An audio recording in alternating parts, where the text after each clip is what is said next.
이제 국내 사례에 대해서 말씀드리도록 하겠습니다. 국내 사례도 여러 가지 사례들이 있습니다. 지금 제가 소개해 드리려고 하는 마을 부엌, 그리고 공유냉장고 이외에도 여러 가지 사례가 있지만 그 중에서 이 마을 부엌과 공유냉장고를 말씀드리는 것은, 공유냉장고는 사업이 좋은 사업이고 잘 되고 있다는 의미에서 소개해 드리는 것도 있고, 그리고 독일의 사례와 한번 비교해 보자라는 차원도 있습니다. 그리고 마을 부엌은 현재까지 공동체 수준에서, 지역사회 수준에서 진행해 왔던 다양한 프로그램 중에서 가장 성과가 혹은 좋은 의미를 갖고 있는 사업이기 때문에 그렇고, 두 번째는 이 마을 부엌이라고 하는 것 자체가 워낙 다양한 형식과 유형을 포괄하는 그런 것입니다. 그래서 우리가 마을 부엌이라고 얘기하면 하나의 마치 형식과 내용을 갖고 있는 것 같지만, 실제로는 여러 가지 다양한 형식과 내용을 포함하고 있는 것이기 때문에 이 안에서 포괄할 수 있는 것들이 많다. 그런 의미에서 마을 부엌 프로젝트, 마을 부엌이라고 이제 정식으로 말씀드릴 수 있겠죠. 마을 부엌을 저희가 소개해 드리도록 하겠습니다. 사실 이 마을 부엌 프로젝트는 2018년 환경정의에서 마을 부엌 가이드라인이라고 하는 것들이 나왔습니다. 실제 환경정의라고 하는 단체에서 이 마을 부엌을 하나의 거대한 프로젝트 사업으로 진행했었고, 그 속에서 여러 가지 유형의 마을 부엌들, 여러 가지 활동의 마을 부엌들이 만들어지기도 하고 또 운영되고, 그러면서 또 없어지기도 하고, 없어지는 거는 다양한 어떤 요인들이 있었겠지만 그런 속에서 만들어진 것이라고 할 수 있고, 더욱더 자세한 내용에 대해서 궁금하시면 마을 부엌 가이드라인을 참조하시면 훨씬 더 많은 자세한 내용들을 보실 수 있을 것이라고 생각합니다. 먼저 마을 부엌이라고 하면 다양한 게 정의를 할 수 있을 것 같아요. 마을 부엌이 이렇다 저렇다 정의를 할 수 있는데, 예를 들어서 마을 부엌은 이렇게 정의를 할 수가 있을 것 같아요. 먹거리 빈곤층에게 식재료나 음식, 쿠폰 등을 제공하는 것을 좀 넘어서서 먹거리를 매개로 교육, 돌봄, 사회경제적 일자리, 창출 등 먹거리 보장과 지역 공동체 활성에 기여하는 그런 것이다 라고 또 이야기할 수도 있고, 또 한편으로는 소득과 사회적 양극화에 좀 대응하면서 먹거리 기본권을 사회적으로 좀 보장하고, 현재 도시가 안고 있는 소외 현상을 극복하고 먹거리를 통한 공동체 문화를 함께 만드는 어떤 다양한 시도들, 그래서 함께 모여서 떠들면서 음식을 만들어 먹고 이런 것들을 이제 다 포괄하는 그런 것이라고도 볼 수도 있을 것 같습니다. 그래서 다양한 정의가 가능한데, 대략적으로는 이렇게 저희가 이제 만들 수 있을 것 같아요. 그래서 이 마을 부엌에서는 조리 교실도 가능하고, 공동 부엌도 가능하고, 공동 식사도 가능할 수 있을 것 같습니다. 이 여러 가지 형태의 것들이 이루어지고 있고, 그래서 이것을 통해서 다양한 것들을 할 수가 있을 텐데, 이 마을 부엌은 사실은 국내에서 제일 처음 시도된 것은 아니에요. 사실은 국내에서 제일 처음 시도된 것이 중요한 건 아니죠. 얼마만큼이나 다양한 형태의 어떤 정책과 내용들을 한국과 지역의 사정에 맞게 만들어 나가냐 하는 것이 훨씬 더 중요한 거기 때문에 큰 의미는 없는데, 일단 대표적으로는 이런 것들이 있습니다. 일본의 어린 식당, 이것이 사실은 최근에 어떤 토론에서도 한국에서도 어린 식당을 좀 만들고 싶은데 여러 가지 여건상 제대로 되고 있지 않다라고 하시는 분들을 좀 만났어요. 왜냐하면 이것을 어린 식당이라고 하는 거는 이제 문턱 자체가 이제 없거든요. 특정한 어떤 가입 조건도 없고, 누구나 어린이라면, 물론 이제 어린 식당이라고 하면서도 어떤 어린 식당은 어린이 말고 노인들이 와서 먹기도 하지만, 기본적으로 어린이라고 하면 다들 먹을 수 있는 그런 문턱 없는 그런 식당인데, 한국에서 좀 만들기 어렵다라는 어떤 이야기를 하신 분들도 계셨는데, 일본의 어린이 식당은 보통 제 시간에 밥을 먹기 힘든 보통 어르신들, 뭐 노인들, 그리고 저녁 식사를 좀 먹었는데 부모님들이 이렇게 안 계셔서 먹을 수 없는 어린이들을 위해서 이제 지역 주민들이 식당을 만들어서 밥을 이렇게 나눠 먹는 그런 것들이죠. 실제 이게 현재 전국적으로, 그러니까 일본 전국적으로 2,000여 개가 넘는 것으로 조사되고 있습니다. 그래서 거의 전국화된 네트워크 수준이고, 뭐 저녁 식사를 중심으로 할 수도 있지만 뭐 점심도 가능하고, 그리고 일주일에 한 번씩 운영하는 것도 있고, 또 뭐랄까요, 매일 운영하는 것도 있고, 형태에 따라서 되게 다양하게 나타나고 있습니다. 그리고 브라질의 민중식당, 이것도 대단히 뭐랄까요, 유명한 것이죠. 사실은 먹거리의 어떤 빈곤 문제를 해결하기 위해서 정부 자체가 펼치는 어떤 먹거리 보장 정책이죠. 이거는 정부 자체가 공적 먹거리 빈곤, 먹거리 취약계층에 대해서 공식적으로 개입하기 위한 어떤 시도인데, 또 뭐 저렴한 가격으로 식사를 제공하고, 주정부나 뭐 NGO 단체 이런 것들을 협업해서 운영하고 있는 거죠. 뭐 사실 이제 이거는 다른 어떤 이거 자체도 사실 이제 문턱이 좀 없는 그런 것이라고 할 수 있고, 그리고 캐나다의 커뮤니티 키친, 이것은 사실은 이제 이 안에서 다양한 활동들을 하고 있습니다. 마을부엌에서 이제 음식을 만들어서 조리하는 것 외에도 다양한 활동들을 하고 있는데, 여기서도 이제 지역사회 어떤 연계망을 좀 확장하는 그런 방식들의 이제 이야기들이 좀 이야기되고 있고요. 그리고 유럽의 어떤 생태마을 공동부엌이라고 하는 것들도 한 마을부엌의 형태로 또 저희가 또 볼 수가 있을 것 같아요. 이거는 생태마을을 중심으로 좀 발전이 되어 왔던 건데, 어떤 특정한 지역 공동체 내에서 그 지역 공동체의 성원들을 대상으로 하는 어떤 공동부엌인 거죠. 그래서 사실은 앞서 말씀드린 뭐 어린이식당이나 브라질의 민중식당과는 약간 좀 이렇게 다른 게 있죠. 유럽의 코하우징과 생태마을 공동부엌은. 그리고 미국의 푸드뱅크나 커뮤니티 키친은 사실 캐나다의 커뮤니티 키친과 좀 약간 비슷한 건데, 이건 이제 푸드뱅크에 대해서는 굳이 제가 또 말씀드릴 필요는 없을 것 같고, 어떤 먹거리 빈곤 문제를 해결하기 위해서 이제 커뮤니티 키친을 미국에서 이제 운영하고 있는 그런 부분들이 있는 거죠. 사실 그래서 지금 말씀드린 어떤 마을부엌 형태들이 다 달라요. 어떤 부분은 뭐 문턱이 있는데 없는데, 그리고 특정한 어떤 타겟이 있는. 그렇다면은 뭐 어린이 식당 같은 경우에는 이제 이런 것들과 이제 약간 차이가 있는 건데, 그래서 이제 마을부엌의 장점으로서 우리가 보통 많이 이야기하는 거를 이제 공동체 활성화라고 하는 것들을 저희가 이제 이야기하고 있습니다.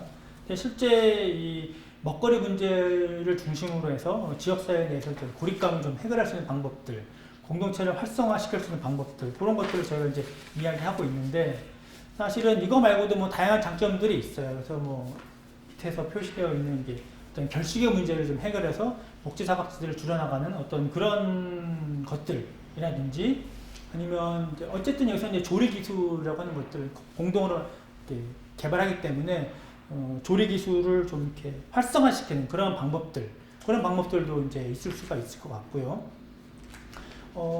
그래서 이 먹거리 문제를 중심으로 지역사회 고립감을 해결하고 공동체 활성화에 좀 기여하는 그러한 형태를 할 수가 있을 것 같아요. 다만 이제 마을부엌이라고 할 때 저희가 어떤 형태의 마을부엌을 할 것인지는 그 지역 공동체의 사정에 맞게 좀 저희가 고려해야 될 점이 있다라고 하는 것인데, 마을부엌의 유형을 저희가 이렇게 형식적으로 이렇게 구분할 수가 있어요. 그래서 예를 들어서 보장형의 경우에는 결식을 해결하고 자활, 이런 어떤 취약계층들을 돕고 자립할 수 있도록 도와주는 그런 형태의 마을부엌을 보장형이라고 표현할 수가 있을 것 같고, 또 1인 가구형이라고 하면 1인 가구, 그리고 혼밥 쪽을 위한 형태로 먹거리를 위한 매개로 이야기를 한다든지, 뭐 친목을 도모하고 조리 기술을 배운다든지 그렇게 우리가 또 표현할 수도 있을 것 같습니다. 그리고 지역 공동체 형이라고 할 수 있는 거는 주민들의 마을 공동체나 연대체에서 시작하는 것인데 뭐 요것을 뭐 마을의 공동부엌의 형태로 여러 군데가 있죠. 그리고 사회적 기업형 요거는 사회 문제를 좀 해결하고 사회적 가치를 창출하는 목적을 가진 그룹이 만들어가는데 결혼 이주 가족 뭐 음식을 소개한다든지 뭐 식당을 운영한다든지 그런 것들이 있고요. 그리고 자유형 자유형은 뭐 말 그대로 이제 어떤 것에도 이제 포괄되지 않는 그런 것이라고 말씀드릴 수 있습니다.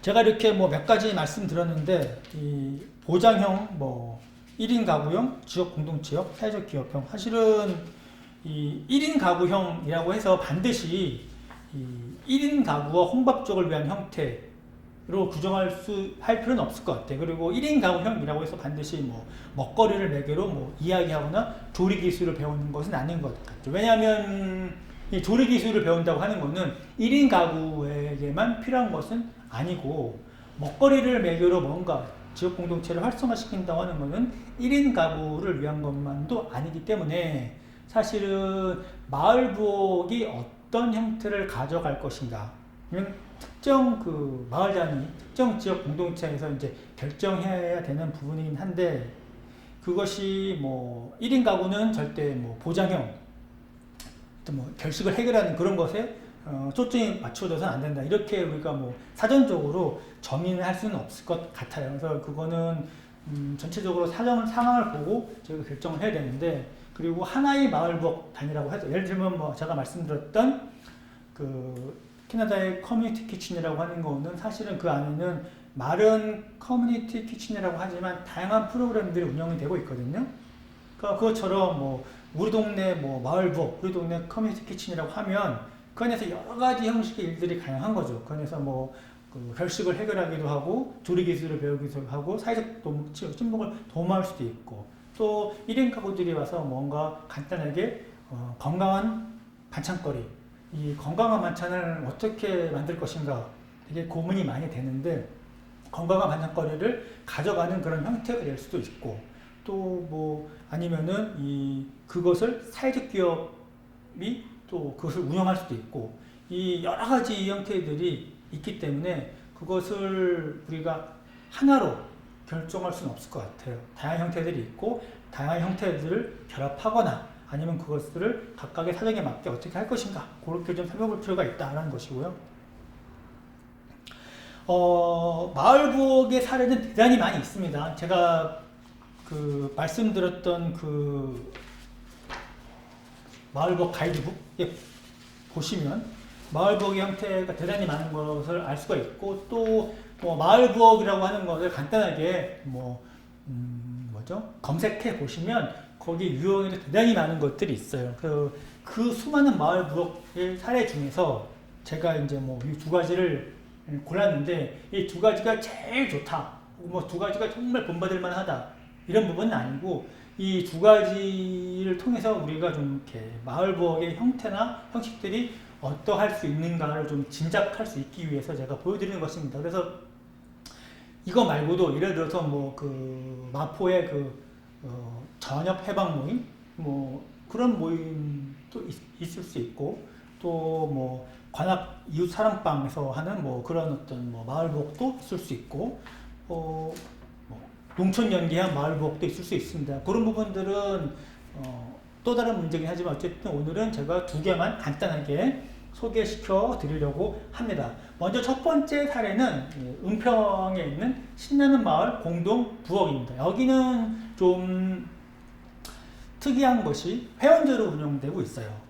그래서 이것은 이제 처음에는 이제 은평구의 그 근처에 은평구의 아파트 단지에 존재하고 있는데 처음에는 그 교회의 어떤 부엌을 빌려서 운영을 했다라고 해요.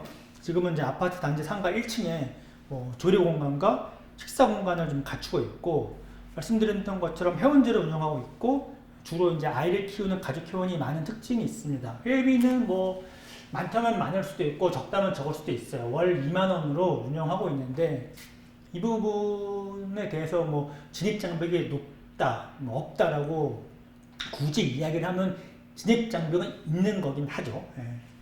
그리고 여기서는 이제 크게 세 가지의 활동들이 이루어지고 있습니다.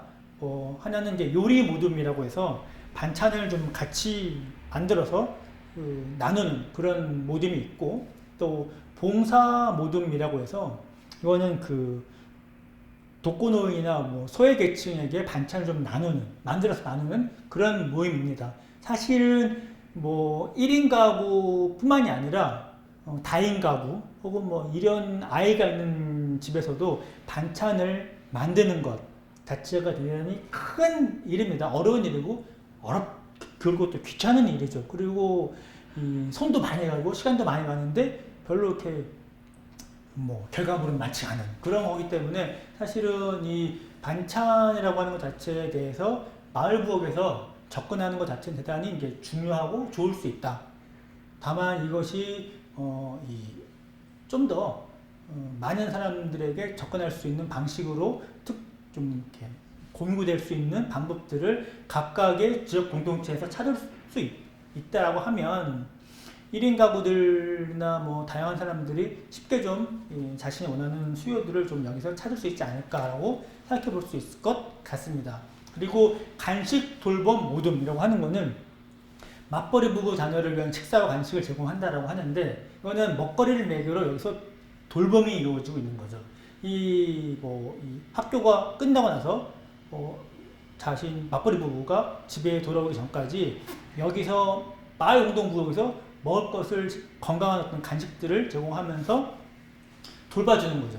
그래서 실제 먹거리를 매개로 돌봄이 이루어지는 이런 형태들의 마을 부엌이 충분히 가능하다. 다만 이럴 때 이제 공간이 있어야 되긴 하겠지만, 그리고 또 저희가 살펴볼 수 있는 거는 이 근처에 초등학교가 있어요. 초등학교가 있어서 초등학교와 연계한 먹거리 교육 같은 것들도 사실은 좀 있고요. 그리고 실제 텃밭을 가지고 있어서 여기서 이제 식재료를 실제 함께 길러서 그것을 직접적으로 사용하기도 하고 있습니다. 그래서 그런 측면에서 보면 이 신나는 마을 공동부엌의 특징은 회원제가 특징이 아니라 다양한 활동들이 이루어지고 있고, 먹거리를 매개로 해서 돌봄이라고 하는 것들, 그리고 먹거리 교육이라고 하는 것들, 그리고 텃밭을 만든다는 것은 먹거리를 직접적으로 생산하는 것 포함하죠. 물론 텃밭에서 모든 먹거리를 할 수는 없겠지만 이 모든 것들이 좀 이 안에서 나름 유기적으로 운영이 되고 있다라고 하는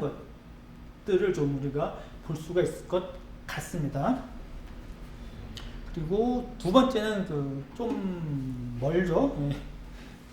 멀다라기보다는 좀 서울 지역은 아닙니다. 양평에 있는 풀뿌리 밥상이에요. 풀뿌리 밥상인데, 이거는 풀뿌리 협동조합이라고 해서 원래 있었던 풀뿌리 협동조합, 양평에 있었던 풀뿌리 협동조합에서 운영하는 것입니다.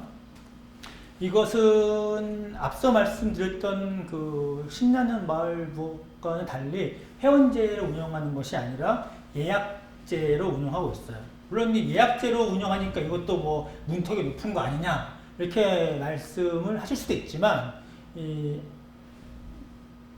전체적으로 그 적정한 어떤 음식을 만들고 그것을 이제 식당을 운영하기 위해서 예약제로 운영하고 있는 것이고, 여기서 만들어지는 어떤 음식물은 다 그 조합에서 공동 구매하는 지역 생산물로서 이루어지고 있습니다. 그리고 당연히 그러다 보니까 이제 제철 음식, 재료를 사용한 제철 음식, 그리고 유기농 음식으로 만들어진 것들을 제공하고 있고요. 현재로서는 그 점심시간 외에는 운영을 하고 있지 않고, 그 시간 이외에는 그 공간 자체를 공유 공간으로 이제 활용하고 있습니다. 여기에서 우리가 좀 살펴볼 수 있는 하나의 것들은, 이것도 하나의 마을부엌의 하나의 형태인 거죠. 마을부엌이 뭐 딱 어떤 형태로 지정할 수 없는 것처럼, 그럼 여기는 우리가 앞서 분류한 거기에 어디에 들어갈 거냐, 굳이 그런 고민을 하실 필요는 없을 것 같고, 여기서는 일단 기본적으로는 이 제철 유기농 음식으로 만든 식사를 점심에 제공한다. 그리고 비록 예약제이긴 하지만 누구나 이용할 수 있는 그런 공간으로서 운영될 수 있고, 그리고 그 공간은 어쨌든 식사 시간 애들만 사람들이 오겠죠. 그 외의 공간은 그 지역 내 중요한 공유 공간으로 활용될 수 있고, 모임고의 공간이라든지 아니면 다른 방식의 세미나라든지 회의 공간으로도 활용할 수 있기 때문에 그런 어떤 만남과 네트워크의 공간으로서 충분히 활용 가능하다, 그렇게 볼 수 있을 것 같습니다. 제가 말씀드린 이러한 두 가지 사례 말고도 훨씬 더 많이 있어요. 마을 공동부엌이라고 하는 것 자체가 점점 더 많아지고 있고 운영하는 사례들이 대단히 많은데, 그런 것들의 각각의 사례들을 좀 이렇게 조사해서 검토하다 보시면, 우리 마을과 우리 지역 공동체에서는 이런 형태의 마을 부엌이 있었으면 좋겠다. 왜냐하면 지역 주민들의 수요가 파악해야 되니까. 그리고 또 수요를 파악한 다음에 그러면 이런 형태의 마을 부엌을 운영할 수 있겠다. 왜냐하면 우리가 갖고 있는 자원을 봐야 될 거 아니에요. 지역사회 자원을 보고 지역사회 자원과 수요에 맞는 그런 것들이 가능할 수 있겠다라고 계획하고 만들 수 있을 것 같습니다. 물론 이제 이거 자체를 하기 위해서 필요한 것들은 이제 공간이 당연히 필요하죠. 근데 요즘같이 공간을 찾기 어려운 시기에 이런 것들은 이제 지역사회에서 어떤 독자적으로 수행한다라기보다는 공공과의 어떤 협업, 어떤 네트워크를 통해서 좀 운영이 되는 것들 자체가 좀 필요할 거라고 생각이 들고요. 그리고 두 번째 사례는 이제 나눔 냉장고입니다. 나눔 냉장고는 여러 가지 사례가 있습니다. 여러 가지 사례가 있는데, 예를 들어서 세종시에 있는 로컬 푸드 나눔 싱싱 냉장고. 이거는 진열 기간이 지난 하지만 충분히 훌륭한 먹거리가 될 수 있는 농산물을 생산자가 직접 냉장고에 기부하는 형태로 이루어집니다. 그래서 이거는 세종시에 있는 로컬 푸드 직매장 상상 장터 내에 설치가 되어 있죠. 그리고 완주군에 있는 로컬 푸드로 채운 나눔 냉장고, 그리고 울산 북구에 있는 나누고 비우고 채우는 나눔 냉장고, 이렇게 있고 그 외에도 여러 가지 냉장고가 있어요.